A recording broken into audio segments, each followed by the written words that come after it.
Alexander Hamilton was not a U.S. president, but he was one of the most important early leaders of the United States. He fought in the Revolutionary War, wrote powerful arguments to persuade the states to accept the Constitution, and helped create the country's national banking and economic system. In 1929, the Treasury Department even put Alexander Hamilton's face on the $10 bill. And in 2015, the musical Hamilton became one of the biggest shows on Broadway. Of Hamilton's early life did not make this legacy likely. Hamilton was born in 1755 to poor, unmarried parents in the West Indies. He was a bright child and read every book given to him in English, Latin, and Greek. Hamilton also learned a great deal about business and economics. He talked about becoming a political leader in the North American colonies. When Hamilton was 11 years old, his mother died. Hamilton got a job as an assistant bookkeeper. He learned how to keep financial records. Even though his situation was difficult, others recognized that Hamilton was smart and talented. Hamilton's boss sent him to New York. He became a student at King's College, later called Columbia University. The American Revolution gave Hamilton the chance to show his abilities. Hamilton supported the colonies' war of independence against Britain. He became an aide to the colony's lead general, George Washington. Even though Hamilton was young, in his early 20s, Washington trusted him as an excellent writer and thinker. Hamilton wrote the general's letters. He had to use all his political and communication skills to get money and supplies for the Revolutionary Army. During the war, Hamilton married Elizabeth Schuyler. She was a member of one of the nation's wealthiest families. Over time, Eliza and Alexander Hamilton made homes in New York and Philadelphia and raised 8 children. After the Revolutionary War, Hamilton became a lawyer in New York. He used the power of his pen again, this time to defend the U.S. Constitution. Hamilton was one of the authors of the Federalist Papers.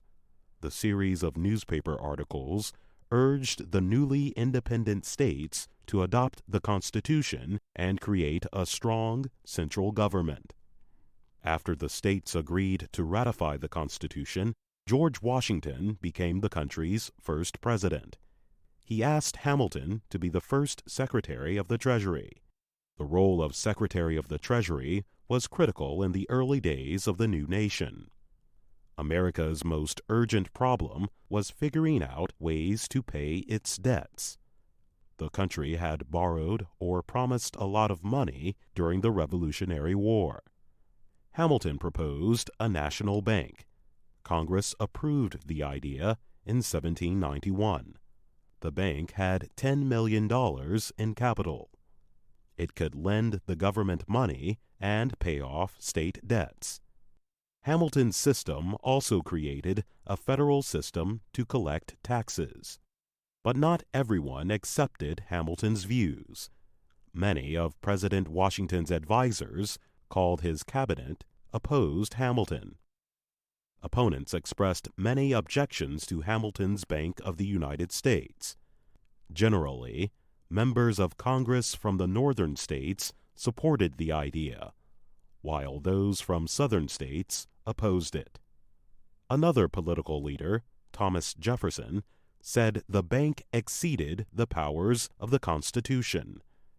Hamilton defended the bank. He argued for a broad interpretation of the Constitution. He thought it permitted the federal government to do what it needed to do to strengthen the country's economic system. Hamilton largely won his political arguments. He became the leader of the nation's first political party, called the Federalist Party. The Federalists, located mainly in the commercial Northeast, supported a strong national government. They laid the foundation of a national economy, created a national judicial system, and set up principles of foreign policy.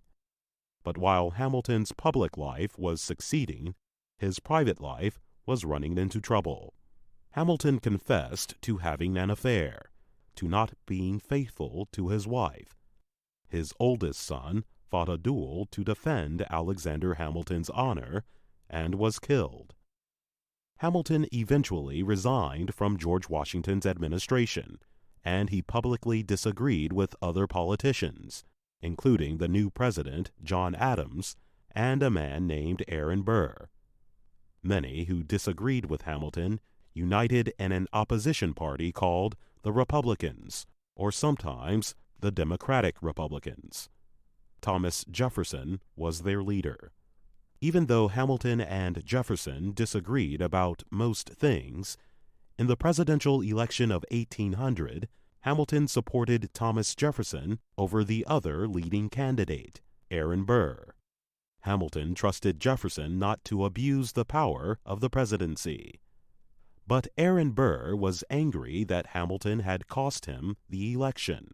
Later, when Burr ran for governor of New York, Hamilton opposed him again. Burr challenged Hamilton to a duel. At dawn on July 11, 1804, Hamilton and Burr fought a duel on the New Jersey side of the Hudson River, near Manhattan. They fired pistols from 10 paces. Hamilton fell to the ground. He was carried to his Manhattan home and died the next day. Just 3 years earlier, Hamilton's son had been shot on the same spot. Today, Americans remember Alexander Hamilton as the architect of America's banking and economic system. He was the first Secretary of the Treasury and created America's central bank. Hamilton's system gave the new nation the ability to issue paper money, lend the government money, and promote business and industry by extending credit. Even though many disagreed with the power Hamilton gave the central government, he helped place the United States on an equal financial footing with the nations of Europe.